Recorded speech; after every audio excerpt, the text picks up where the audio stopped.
नमस्कार, मैं जय निवास। बिल्कुल आप तस्वीरों पर सही दिख रहे हैं। यह हिमालय का पिघलता बर्फ का पहाड़ नहीं है, यह भारत की राजधानी दिल्ली है और दिल्ली स्थित ओखला ब्रिज।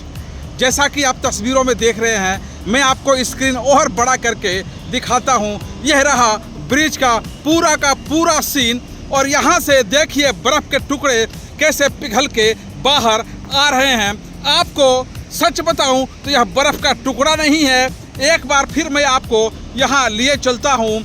यह पानी इतना झागनुमा है कि यहाँ से पानी गिरने के क्रम में झाग उत्पन्न होता है और यह झाग जमते जमते इकट्ठा होते होते बर्फ फैन या बर्फ का रूप ले लेता है। और यह भी कोई छोटा मोटा बर्फ नहीं, यह देखिए पूरा का पूरा समंदर कह लीजिए, यूँ नदी कह लीजिए, पूरा का पूरा जितना आईना आपके सामने आ पा रहा है, स्क्रीन आ पा रहा है, यह बर्फ जा रहा है।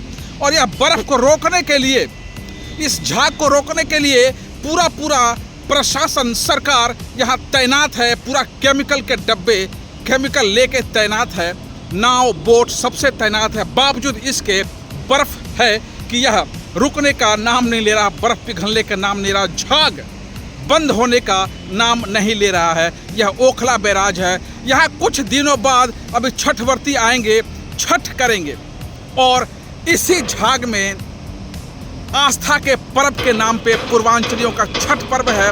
और इसी बैराज में, इसी झाग में, इसी गंदे पानी में, नरक के पानी में वो अर्घ देंगे। जैसा कि आप यह ओखला बैराज देख रहे, कालिंदी कुंज भी कहते हैं। यह बांध कांग्रेस के समय, इंदिरा गांधी के समय बहुत पहले बनाया गया था। आप गूगल करके जाइए। और एक और सामने आपका जो ब्रिज यह आ गया, यह मेट्रो का ब्रिज है। और उसके सामने एक और ब्रिज आ गया, वह ब्रिज नया ब्रिज है और वह मेट्रो का वह भी ब्रिज है। यहाँ दो मेट्रो का ब्रिज और एक हाईवे है और साथ में यह बांध। बात मैं बांध की नहीं कर रहा हूँ, मेट्रो ब्रिज की नहीं कह रहा हूँ। यह बर्फ से, हिमालय से टूट के पिघलता बर्फनुमा, मैं गाज की बात कर रहा हूँ, गाद की बात कर रहा हूँ। इसमें कीड़े भी नहीं पड़ते। लेकिन हमारा पिछला वीडियो अगर देखिएगा तो इसमें 2.5 किलो का मांगुर एक शौकिया कांटा लगाने वाले को मिल गया है। वो कैसे मिला, यह आश्चर्य की बात है। शायद यहाँ से फांद कर या किस तरह से उछल के आया होगा। इस पानी में तो कीड़ा भी नहीं पलता, ऐसा एनजीटी का रिपोर्ट है, ऐसा जल बोर्ड का रिपोर्ट है, ऐसा बाढ़ नियंत्रण क्षेत्र का रिपोर्ट है और ऐसा यूपी सरकार, दिल्ली सरकार का रिपोर्ट है। फिलहाल आप यह गाद देखिए, झागनुमा यह गाद थोड़ा मोड़ा नहीं, इतना ज़्यादा है कि इसको नियंत्रित करने के लिए भी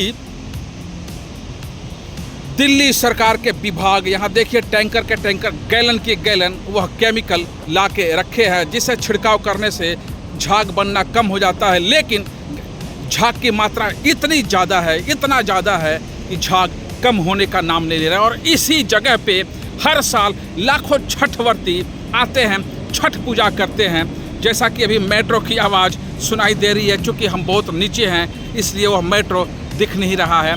हर साल लाखों छठ व्रती डुबकी लगाते हैं और तब उस दिन मीडिया जागती है।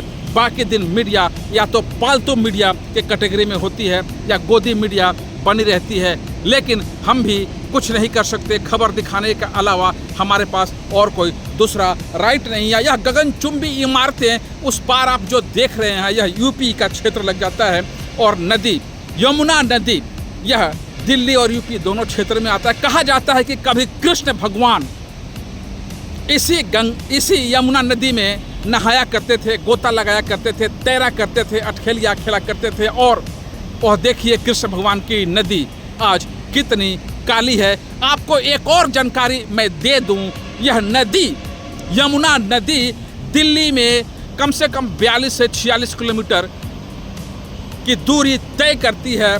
और यह नदी पल्ला बख्तावर के पुर के पास हरियाणा से एंट्री करती है और एंट्री करने के बाद 18 किलोमीटर तय करने के बाद वजीराबाद, और इतनी ही दूरी तय करने के बाद यहाँ ओखला बैराज पर यह नदी पहुँचती है। लेकिन वजीराबाद में यह दिल्ली के 50% गंदे नाले का पानी एज ए नजफगढ़ ड्रेन के माध्यम से इसमें आता है और वही नदी के लिए काल बन जाता है।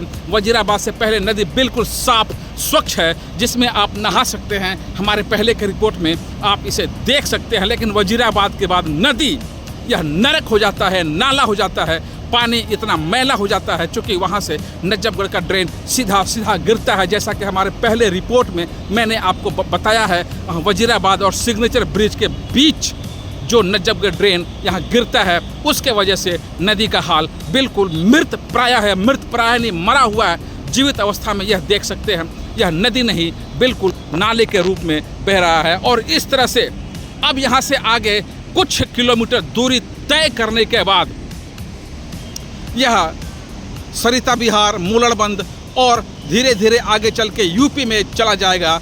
आगरा कैनाल होते हुए यूपी में चला जाएगा नदी। लेकिन गंदगी इसकी ज्यों का त्यों बना है। इस ओर एनजीटी सुध तो लेने का प्रयास कर रही है, लेकिन सरकारी अमला इतना ना गंदा है, जनप्रतिनिधि राजनीति इतनी ना गंदी है कि यमुना को भी गंदा कर दिया है। कृष्ण भगवान के इस नदी को गंदा कर दिया है। आप भी जरा ध्यान से सोचिए, आज के तारीख में अगर जीवंत कृष्ण भगवान यहाँ होते तो क्या कहते। किस कलयुग में, किस भट युग में, किस भ्रष्टाचार के युग में हमें ला दिया है, जो हमारे आने वाले पीढ़ियों ने इतना गंदा कर दिया है कि देख के शर्म आ जाए। कभी कृष्ण भगवान स्वच्छ पानी के रूप में नहाया करते थे, अठखेलिया किया करते थे, और आज इस नदी की हालत क्या है आप देख सकते हैं। क्या इस ओर सरकार ध्यान देगी? ऐसा बात नहीं है। दिल्ली में 27 साल डेमोक्रेसी शासन दिल्ली विधानसभा के बने हुए हो गए हैं। इसमें से 15 साल शीला दीक्षित का भी सरकार रहा है और 10 साढ़े 10 साल केजरीवाल आप झाड़ू का, और बाकी बचे यह बीजेपी का शासन रहा। लेकिन किसी ने भी इस ओर ध्यान नहीं दिया। मज़ेदार बात यह है कि स्वच्छता के नाम पर, इसके सफाई के नाम पर कम से कम कई सौ करोड़ रुपये इस पानी में बहा दिए गए, और बहाए नहीं गए तो सफाई के नाम पर अपने अपने जेब गरम कर लिए गए। सफाई के आड़ में वह डकार गए, इतने फंड बने और सब निस्तनाबुद हो गया। फंड का कोई हिसाब किताब नहीं है, योजनाओं का हिसाब किताब नहीं है, और यमुना नदी यूं ही मैली की मैली है। अब इससे ज़्यादा मैं रिपोर्ट में आपको क्या बताऊं। अगली रिपोर्ट यमुना के अंत में किस तरह से है, जहां खेती हो रही है यमुना की पानी से, और यमुना में कितना प्लास्टिक फैला हुआ है, उस ओर मैं जा रहा हूं। आपको खबर अच्छा लगे तो टैग कीजिए और लोगों को शेयर कीजिए, और बताइए कि यह खबर कितनी अच्छी है। संबंधित विभाग को भी बताइए, अपने जानने वालों को बताइए। तब तक के लिए जय निवास का जय।